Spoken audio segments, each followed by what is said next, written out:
Sir పొలిటికల్గా చూస్తే ఈ 2 ఇయర్స్లో 2 అంశాలు ఉన్నాయి సార్. ఒకటి మెయిన్గా కేసీఆర్ రావట్లేదు బయటికి అని గవర్నమెంట్ నుంచి వస్తున్నటువంటి పదే పదే వస్తున్నటువంటి ఒక కామెంట్ అనుకోండి, విమర్శ అనుకోండి. సెకండ్, కేసీఆర్ ఫ్యామిలీ నుంచి కవిత బయటకు వచ్చింది. ఈ 2 అంశాలను మీరు ఎట్లా చూస్తారు? కేసీఆర్ ఫ్యామిలీ నుంచి కవిత బయటికి రావటం అంటే పూర్తిగా అధికారాన్ని ఒక స్వప్రయోజనాల కోసం వాడుకుంటున్నప్పుడు ఆ అధికారాన్ని పొందటం చాలా కీలకమైపోతుంది. ఆ అధికారమే సంపాదనకు సాధనం అయినప్పుడు ఆ అధికారం కోసం తాపత్రయం మరింత పెరుగుతుంది. అది వాళ్ళ కేసీఆర్ పార్టీలో తలెత్తిన ఒక విషయము, వివాదము. ఈ వివాదము కారణంగా ఇవాళ కేసీఆర్ని కూడా ఇబ్బంది కలిగించే విధంగా ఆయన కూతురు కవిత గారు మరి బయటకు వచ్చి ఆమె స్వయంగా పార్టీలు మీద విమర్శలు చేస్తున్నది. చాలా సందర్భాల్లో విమర్శలు అనేవి తీవ్రంగా ఉంటున్నాయి. ఇదివరకు బయట ఉన్న సాధారణ వ్యక్తులు చేసిన విమర్శల్ని ఆమోదిస్తూ అదే రకమైనటువంటి విమర్శలు ఇప్పుడు కవిత కూడా చేస్తున్నది. ఆ చేసేసరికి ఏమవుతుందంటే బీఆర్ఎస్ పార్టీ ఒక చిక్కుల్లో పడిపోయింది. తను సమాధానం చెప్పుకోవటానికి వీలు లేనటువంటి రీతిలో ఒక ఇబ్బందుల్లో కూరుకొనిపోయి ఉన్నది. ఇది వాస్తవానికి జరుగుతున్నటువంటి అంశం. ఇంకొకటి మీరు అడిగింది కేసీఆర్కి సంబంధించి అసెంబ్లీకి రావాలి, బయట రావాలి. ఆయన రాడు. ఆయన స్వభావం ఏంటంటే ఎప్పుడు కూడా బయట తిరగడు. నేను ఇంట్లోనే కూర్చొని లెక్కలు వేసుకుంటా ఎత్తుగడలు తయారు చేస్తూ ఉంటాడు ఆయన. అది ఆయన రాజకీయంగా ఆయన పని విధానం. కానీ వ్యవస్థల మీద నమ్మకం లేనప్పుడు, అసెంబ్లీ మీద నమ్మకం ప్రజలకు ఆయనకు లేనప్పుడు ఈ మార్పును తీసుకురావటం కూడా సాధ్యం కాదు. అందుకని రావాలి, ఆయన అసెంబ్లీకి రావాలి. ఆయన స్వభావం అట్లా లేదు, అది సమస్య అయ్యాలి. కానీ ప్రజాస్వామ్యంలో అట్లా ఉండటానికి వీల్లేదు. తప్పకుండా రావాలి, పార్లమెంటుకు రావాలి, అసెంబ్లీకి రావాలి. వచ్చి అక్కడ తన నిరంతరం చేయవలసిన కార్యకలాపాలను తను నిర్వర్తించగలిగినప్పుడు ప్రజలకు లాభమవుతుంది. ఆ పని చేయడు. కానీ తన రాజకీయ ఎత్తుగడలు వేసుకుంటూ ఒక చదరంగ ఆటలాగా ఆ మొత్తం రాజకీయాలను ఊహించుకుంటూ ఆ రాజకీయాలకు సంబంధించిన ప్రణాళికలు తయారు చేస్తుంటాడు. అది ఆయన ఇంటి దగ్గర కూర్చొని చేసేటువంటి పని. నా పని నేను చేసుకుంటున్నా కదా, మీకేం ఇబ్బంది అంటాడు. కానీ ఒక ప్రతిపక్ష నేతగా ఆయన నిరంతరం పాల్గొంటేనే సభకు ఉపయోగం, ప్రజలకు ఉపయోగం. మంచి చర్చ జరుగుతుంది. అక్కడ ప్రతిపక్షాలు కూడా, ప్రభుత్వం కూడా అలర్ట్గా ఉండవలసి వస్తుంది. ప్రతిపక్షాలు కూడా కొంత బాధ్యతగా పని చేస్తున్నంతకాలం ప్రజలకు దానివల్ల ఏమవుతుందంటే జవాబుదారీతనం పెరుగుతుంటుంది. ప్రభుత్వం యొక్క జవాబుదారీతనం పెరుగుతూ ఉంటుంది. ఇది నేను స్థూలంగా అనుకుంటున్నది. కేసీఆర్ లాంటి వాళ్ళ నుంచి నాలాంటి వాళ్ళు ఆశిస్తున్నది. సార్, మీరు కాంగ్రెస్ పార్టీకి మిత్రపక్షంగా ఉన్నారు.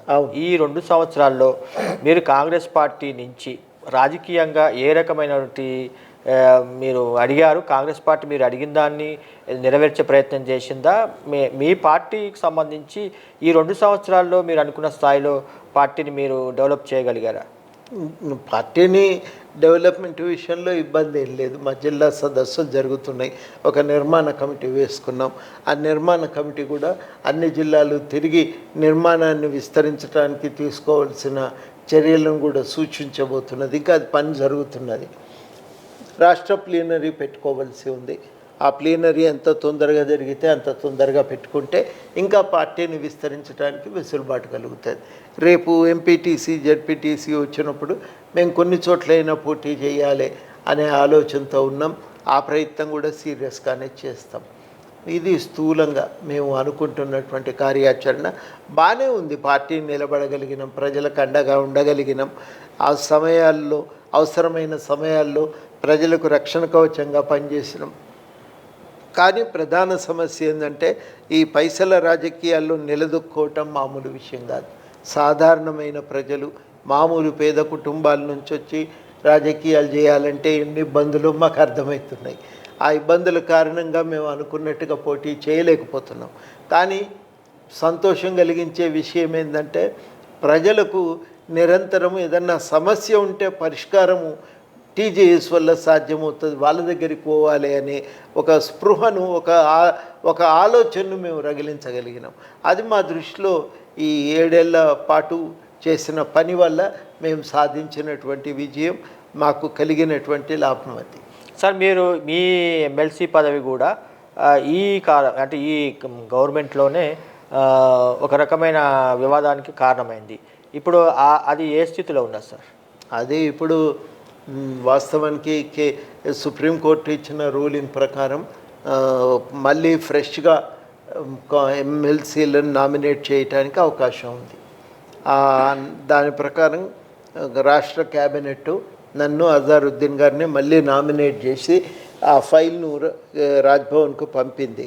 ప్రస్తుతానికి అది అక్కడ పెండింగ్లో ఉన్నట్టుంది. అది నాకు తెలిసిన సమాచారం అక్కడి దాకా. ఇక మిగతా దానికి సంబంధించి మరి అది ఇక రాష్ట్ర ప్రభుత్వమే చూసుకుంటున్నది కాబట్టి అది మాట్లాడగలిగేది రాష్ట్ర ప్రభుత్వమే, ఎందుకంటే నిర్ణయం చేసింది వాళ్ళే కాబట్టి.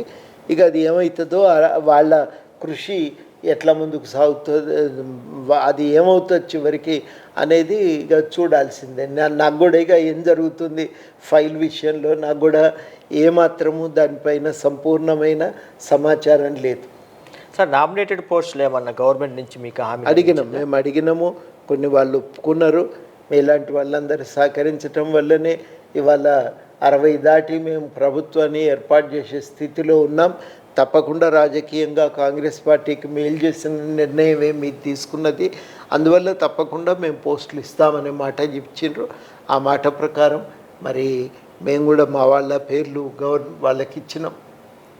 ఇక అది పెండింగ్లో ఉంది. అది సార్ మీరు సుదీర్ఘకాలం యూనివర్సిటీలో అధ్యాపకులుగా పనిచేశారు. ఓవరాల్గా రేవంత్ రెడ్డి ప్రభుత్వానికి మీరు ఇచ్చే మార్కులు ఎన్ని? మంచిగానే పనిచేస్తున్నది. అంటే మన దగ్గర మాకు చిన్నప్పుడు ఏంటంటే ఫస్ట్ క్లాస్లో పాస్ అయితే మంచిది, డిస్టింక్షన్ అయితే ఇంకా మంచిది.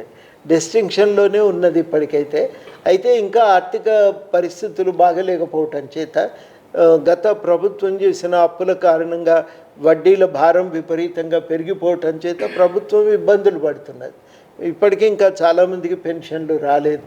8-9 వేల మంది పెన్షన్ చెల్లింపులు పెండింగ్లో ఉన్నాయి, బిల్లులు పెండింగుల్లో ఉన్నాయి. ఇవన్నీ కూడా ప్రజలకు ఇబ్బంది కలుగుతున్నాయి. అందువల్ల ప్రభుత్వం అనుకున్న విధంగా పనిచేయలేకపోతున్నది. వాళ్ళకు చాలా పరిమితులను ఎదుర్కొంటున్నది. ఇన్ని పరిమితుల నడుమ కూడా వాళ్ళు వీలైనంత మేరకు కార్యక్రమాలు నిర్వహించడానికైతే పూనుకుంటూనే ఉన్నారు. ఈ పరిమితులు ఉన్నప్పటికీ కూడా నా దృష్టిలో ఇది బాగానే పనిచేస్తున్నది కాబట్టి ఈ డిస్టింక్షన్తో పాస్ అయిందనే మాట చెప్పొచ్చని నమ్ముతున్నాను. థ్యాంక్ యూ సార్, మీ విలువైన టైం ఇచ్చి ఈ దిశ టీవీకి ఇంటర్వ్యూ ఇచ్చినందుకు.